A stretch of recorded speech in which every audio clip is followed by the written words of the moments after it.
Yes. Subhanallah, subhanallah. Subhanallah. Subhanallah, subhanallah. Subhanallah. Korang yang kali ni betul-betul saya dah kena get ready untuk buang dah handphone saya.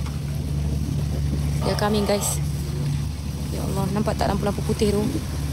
Tadi saya ada dengar daripada bot lain yang menjerit. Saya tak pasti bot mana. Kapal besar, subhanallah.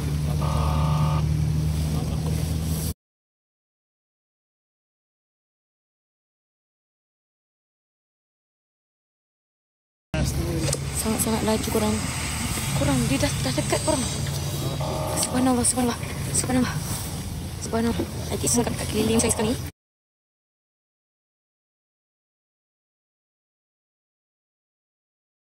Mungkin dia noted yang saya tengah live sekarang ni. But it's okay. Saya akan jadi orang terakhir juga yang buang.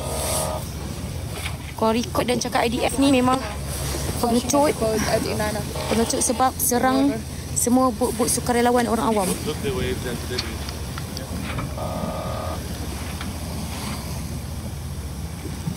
Korang. Subhanallah, subhanallah. Semoga kawan-kawan saya yang lain semua berada dalam keadaan selamat, insyaAllah. Jangan panik, korang tengok je. Tim ground team kami daripada MAPIM akan update Datuk Sani dan juga Tuan Nadir. InsyaAllah sekiranya tak ada update daripada semua sukarelawan-sukarelawan bermula pada malam ini, korang semua jangan